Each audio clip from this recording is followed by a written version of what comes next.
This is Leonard Nimoy, Mr. Spock, the co-star of Star Trek. I'd like to know what this role is that you play. Just what is the role that you're striving for? Well, basically, Mr. Spock is a product of a marriage between an Earth woman and a Vulcan male. Vulcan is a planet outside of our solar system, and he's physically very similar to the human in anatomy, but his psychological and emotional orientation are quite different. He has complete emotional control. He's very scientifically oriented and is a very logical creature, you say. The point is that Vulcan was a planet that was very warlike and a very fierce race of people who almost did themselves in because they were always in conflict with each other and their emotions were so strong that they finally decided that emotion had to be done away with. And it became a wise choice to control emotions and gradually breed them out of the race so that they could function more logically and survive. Well, you very seldom show emotion then. Is this Very difficult? seldom. Well, you mean from an acting point of view? Yes, from that. Excuse me, it's a challenge. It's a challenge, but of course that's my job. Showing emotion or not showing emotion, whichever the case may be, is the actor's craft. You know, I'm often surprised when a man comes in to my house and can fix a leaky faucet, you know, that I've been working on perhaps for a couple hours and only managed to make it worse, you see. That's his craft. He comes in and does it. My craft is to play interesting and unusual characters. Why is your part so successful, do you suppose?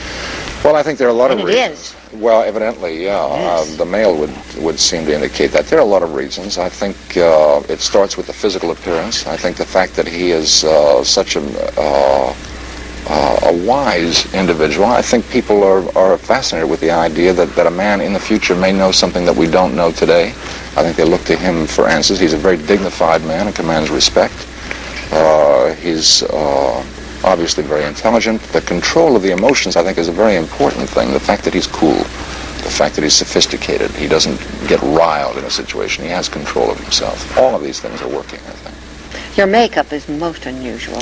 Does that take a long time? Well, it takes an hour and a half, which, after you've done it for the 150th, 175th time, seems like a very long time. Yes.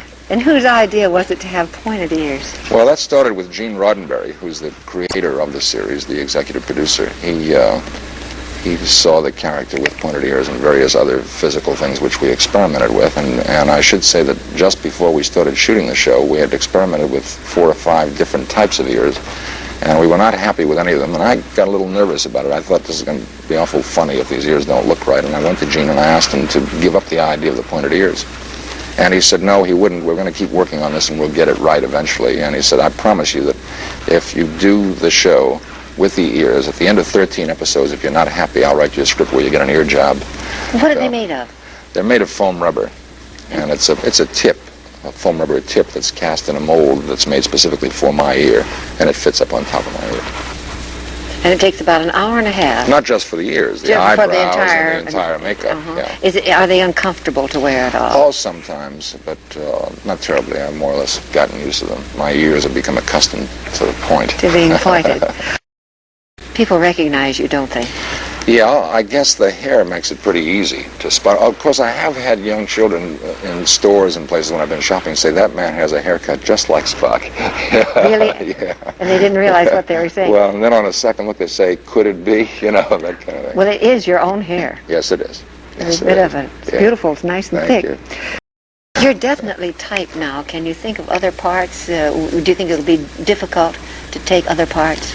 I really don't worry about that for this reason. If I were to concern myself with that while I was playing the Spock, I think that playing Spock would cease to be the pleasure that it is. I'm having as much fun playing him as I possibly can. When the time comes to think about other characters, I'll start thinking about that then. Well, it is so successful. It could go on for years anyway, couldn't it? Well, I would hope so. I'd like to have a steady job for a while. Yeah. Speed of your ship, how fast does it go? Well, we get into trouble if we try to move any faster than warp 8, which is warp 8 times the speed of light. It's awful fast. We have gone faster than that in rare emergencies, but we try to avoid that because it's awful rough on the ship and it's rough on the system. I would think so. Well, beaming down, is that painful? You mean that process when we leave the ship and come yes. down onto a planet? No, it's not as a rule. What it amounts to is, very briefly, we take matter, which is the human body, and we convert that to energy, and we move it from one place to another, just the way you move a television picture from the studio into people's homes. And when we get it to the place we want it to be, we reconvert it to matter. Now, under ordinary circumstances... How long does that take? How much time? time? Just a few seconds. Like few seconds, yeah. Now, it doesn't take very long for the picture to get from the studio to somebody's home, for example.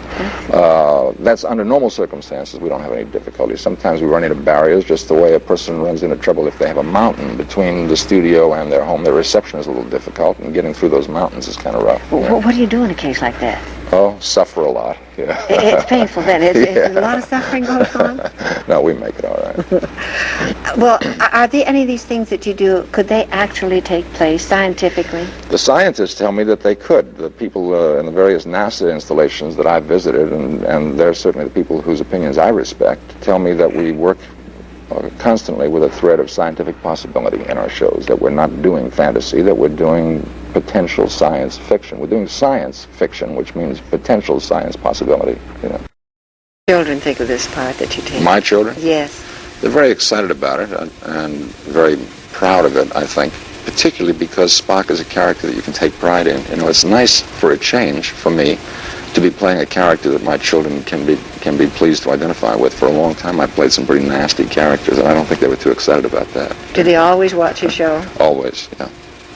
Well, you've been a delightful guest. Thank you. Thank you so much for being here. It's been a pleasure to be here. Thank you very much.